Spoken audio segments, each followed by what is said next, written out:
एक बार की बात है, अलीपुर नामक गांव में तीन लोगों का एक परिवार रहता था। राघव, उसकी पत्नी भोली और उसका बेटा सोनू।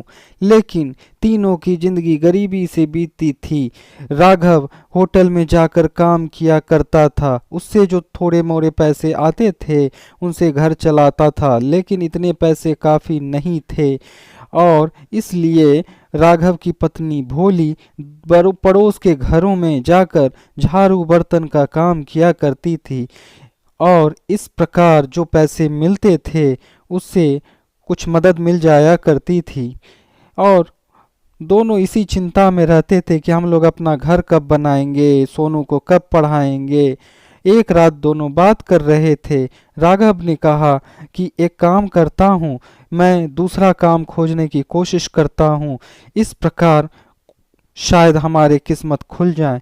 उसकी पत्नी भोली ने कहा, हाँ सही बात है। राघव बोला कि मैं कल से दूसरा काम खोजने की कोशिश करता हूँ, क्योंकि सोनू को पढ़ाना भी है। उस पर भोली बोली कि हमें अपना घर भी लेना है। यह सोचते सोचते दोनों बात करते रहे और चिंता में एक नई उम्मीद की किरण खोज रहे थे। इस प्रकार दूसरे दिन राघव होटल के मालिक के पास गया और उसने कहा कि मालिक, कुछ पैसे बढ़ा दीजिए, नहीं तो मुझे दूसरा काम करना पड़ेगा। इस प्रकार उस दुकानदार चड्डा ने कहा, नहीं, अभी मेरी हालत ठीक नहीं चल रही है, मैं तुम्हें नहीं बढ़ा पाऊंगा और तुम्हारी सैलरी नहीं बढ़ा पाऊंगा। यह बातचीत का सिलसिला चला। राघव ने जिद की, लेकिन चड्डा ने मना कर दिया। और फिर अचानक चड्डा ने कहा, एक काम करो, तुम जो है बाहर से कच्चा सामान मुझे दो तो मैं उसे खरीद लिया करूंगा। राघव बोला, ठीक है। यह कहकर वह चला गया और तालाब के किनारे जाकर उसने सोचा क्यों ना मछली पकड़ा जाए। इस प्रकार उसने जाल बिछाया, मछली पकड़ी और ढेर सारी मछलियां लेकर वह चड्डा के पास गया। चड्डा ने सारी मछलियां खरीद लीं और बदले में उसके वेतन से ज़्यादा पैसे उसको दिए। यह देखकर राघव बहुत खुश हुआ। वह सोचने लगा कि अच्छा, ये तो अच्छी बात है। दूसरे दिन बड़े जोश के साथ वह फिर मछलियां पकड़ने लगा। इस प्रकार यह सिलसिला चलता रहा। रोज मछलियां पकड़ता, चड्डा को बेचता और इससे ज़्यादा पैसे मिलते। दोनों पति पत्नी राघव और भोली खुश होने लगे और इस प्रकार उम्मीद कर रहे थे कि अब हमारा जीवन भी अच्छा हो जाएगा। यह सोचकर राघव रोज मछलियां पकड़ता, रोज जाता। एक रोज की बात है, जब वह मछलियां लेकर गया तो चड्डा ने कहा कि मुझे बहुत नुकसान हो गया है, मेरा होटल अच्छा नहीं चल रहा है, इसलिए मैं तुमसे सारी मछलियां नहीं खरीद पाऊंगा। कुछ मछलियां मैं रख लेता हूँ, कुछ मछलियां तुम ले जाओ।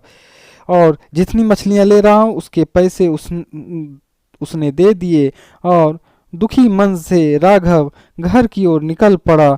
यही सोच रहा था कि फिर से हमारी किस्मत खराब हो गई। और वह आकर सारी कहानी अपनी पत्नी भोली को बताता है और भोली भी दुखी हो गई। और लेकिन उसने दुख प्रकट नहीं किया और उसने राघव को उत्साहित किया और जो मछलियां थीं उन्हें काटने लगी भोली। अचानक से मछलियों के बीच से उसे एक सोने की एक सुंदर सी मूर्ति दिखाई पड़ी।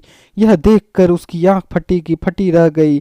वह अपने पति राघव के पास आई और कहा, देखिए जी, ये सोने की मूर्ति मिली है, इसे बाजार में बेच आइए और उससे जो पैसे मिलेंगे उससे हमारा जीवन चलेगा। शायद किस्मत इसी रूप में हमारे दरवाजे पर आई है। बहुत खुश हुई भोली और राघव को उसने वह मूर्ति दे दी। राघव वह मूर्ति लेकर दुकान आया। दुकान वाले ने जब उस मूर्ति को देखा तो वो भी खुश हो गया, लेकिन उसने कहा, इतने पैसे तो नहीं हैं। राघव बोला, क्यों? तब उस दुकानदार ने सुनार ने कहा कि यह बहुत पुरानी मूर्ति है, इसके बहुत पैसे मिलते हैं, मैं तुम्हें एक बार में तो पैसे नहीं दे पाऊंगा, इतनी मेरी हैसियत नहीं।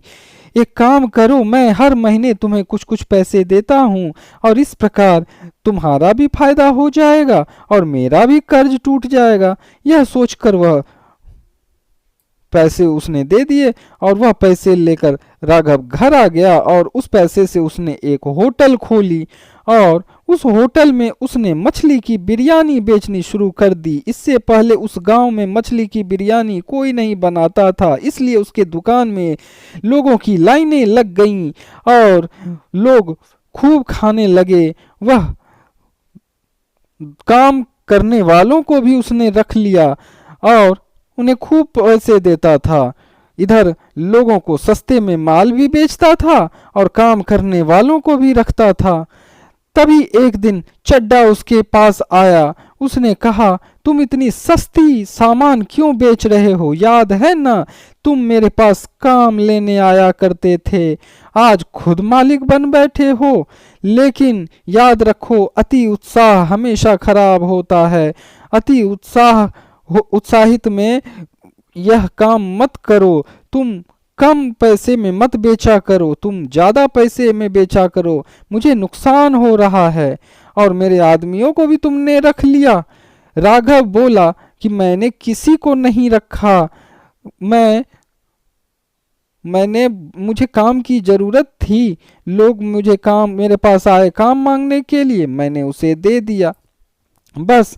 और रही बात सामान बेचने की, तो सस्ते में सामान बेचता हूँ ताकि कम पैसे वाले लोग भी मेरे होटल में आकर खा सकें। इस प्रकार यह बात सुनकर चड्डा वहां से जाने लगा और वह चला गया। अगले दिन फिर वह सुनार के पास राघव गया। इधर होटल तो चल ही रहा था, सुनार से भी पैसे उसको मिल रहे थे। इस प्रकार वह बहुत अमीर हो गया। उसने अपने बच्चे सोनू का दाखिला एक बड़े स्कूल में करवाया, अपनी पत्नी भोली को गहने खरीद कर दिए, एक नया घर खरीदा और होटल चला रहा था। इस प्रकार तीनों की जिंदगी अच्छी हो गई।